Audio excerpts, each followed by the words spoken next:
Hey there, I'm Zak Cole. Raise your hand if you have arachnophobia. Oh, it's just a golden orb weaver, not anything dangerous. Golden silk orb weavers, also known as banana spiders here in Florida, are one of the biggest spider species that we have. They're also one of the most intimidating looking. And you can completely see why. She's totally creepy. I mean, look at those hairy joints on her legs. I mentioned arachnophobia because it is a fear that I used to have, and who can blame anyone for having arachnophobia? I mean, look at her, she's terrifying. But the truth of the matter is that most spiders, especially here in the United States, don't pose any significant threat to humans, and she certainly isn't one of the 2 or 3 species you should actually look out for.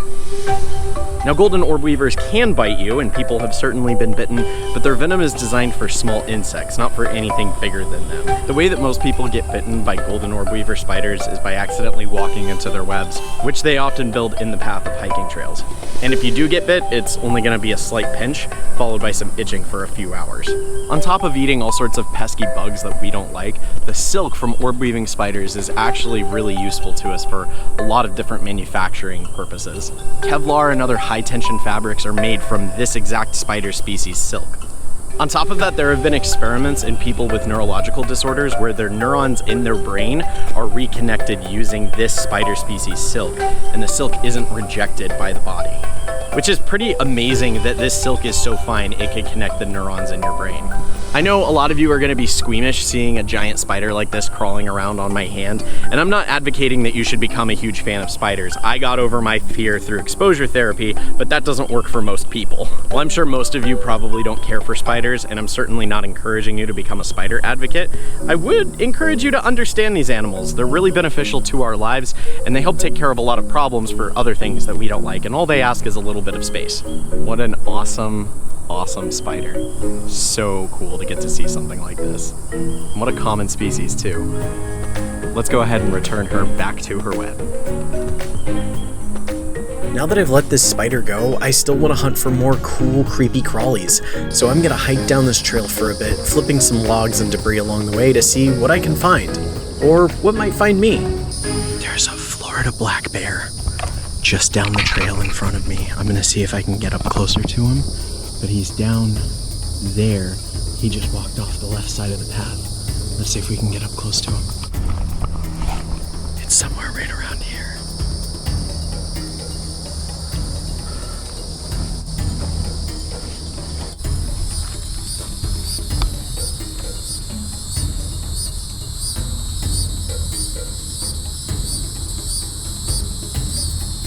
So I'm not seeing the bear anywhere, but I did get a picture of him on my phone as he was crossing the trail before. Black bears are not the most common thing to see on the trails here in Florida, but we do have plenty of them, and our black bears are pretty small as well, so I'm not terribly worried about being attacked or mauled. I don't know if there's ever been a recorded mauling by a black bear in Florida, but it is definitely something I want to respect and give space and just make sure that it knows that I'm here, which is why I'm talking to the GoPro right now, because if the bear is still nearby, it's definitely going to hear me and know where I am, and know to avoid me, which is the ideal situation right now.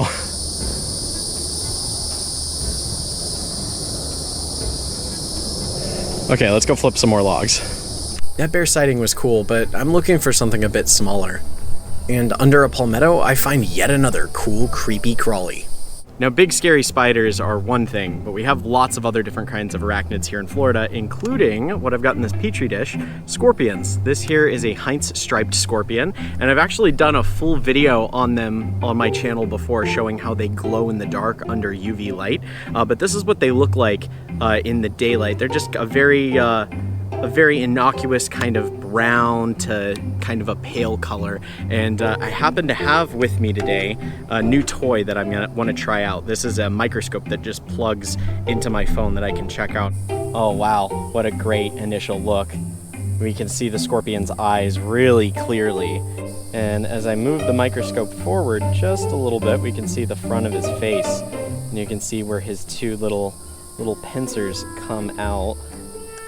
And those pincers are actually totally harmless. They can't hurt you whatsoever. They're more for grasping. They don't really have a whole lot of grip strength.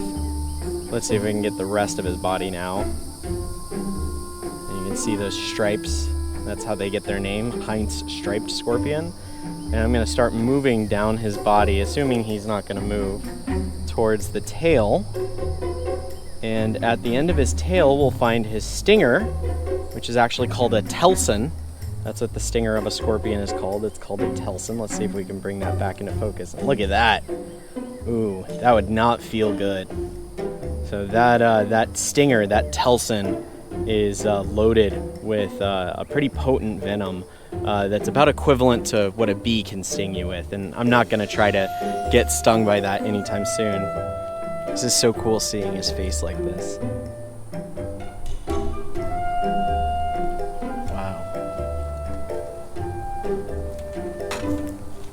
And with that, I'm gonna let our little scorpion friend go right back where I found him.